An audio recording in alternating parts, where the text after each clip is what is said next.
maanta oo ay taariikhdu tahay 4 Juun 2020 waxaa isugu yimid hoolka shirarka ee masaajidka Jaami Mosque dad mas'uuliin ah culimo hay'ado farabadan oo muslimiinta matala imaamiyo waxaa lagaga tashanayay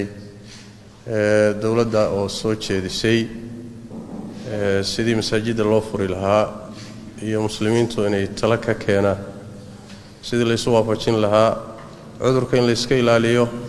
masaajidiina la furo intaas marka laga tashanayay waxa la isla ku raacay ama la isku waafaqay qodobo loo baahan yahay in masaajidda markii dawladdu ku dhawaaqdo furitaankooda in ay ilaaliyaan gudiyada masaajidda waxa la isla qaatay oo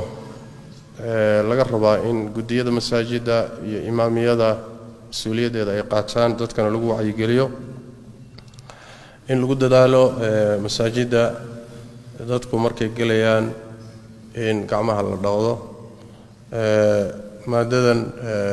jeermiska dishan insha Allah ta'ala la isticmaalo in lagu dadaalo masaajidda nadaafadooda xilli walba oo la nadiifiyo in dadku markay soo galayaan darajada xaraarada ama kuleylka la cabiro intayna masaajidka soo galin gudiyada masaajiddu waa inay xaqiijiyaan in kaabedka lagu tukanayo dadku ay ku sujuudayaan haddii la qaadi karana la qaado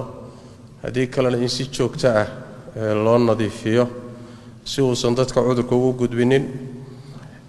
gudiyada sidoo kale masaajidda waa inay xaqiijiyaan qalabka masaajidda dhex yaala sida kutubta iyo wixii la mid ah in aysan dadku isugu gudbinin xanuunka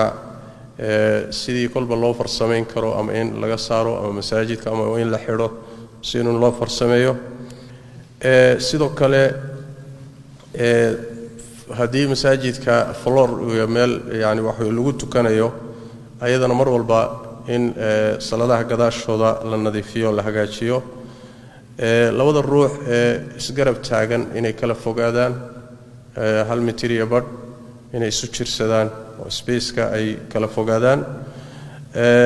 maamulada masaajidda sidoo kale qaybaha banaanka ee lagu tukanayo haddii masaajidku uu barsaleeyahay ama banaankuna uu leeyahay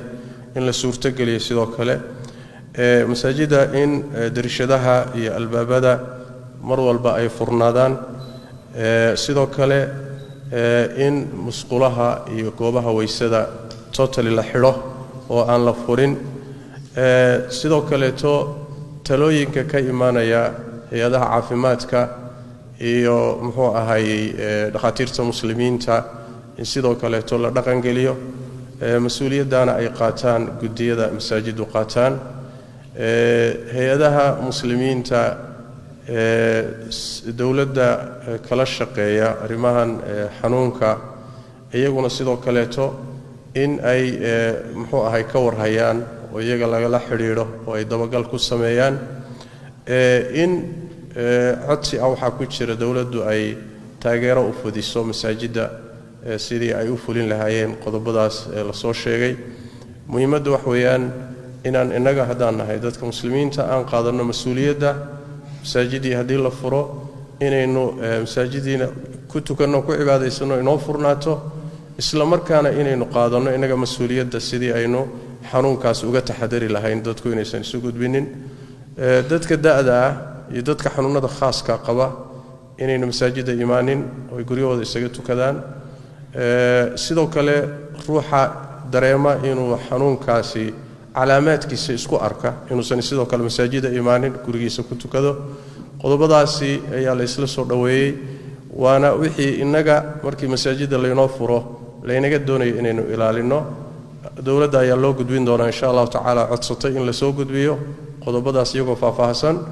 markii ay dawladdu soo ogolaatana insha Allah ta'ala inaga laynooga baahan yahay inaynu fulino waad maasantihiin arintaana process-keeda socda gudiya loo saaray muxuu ahaay waa la daba socdaa berri ayaa insha Allah tacaala kulan dawladda la yeelan doona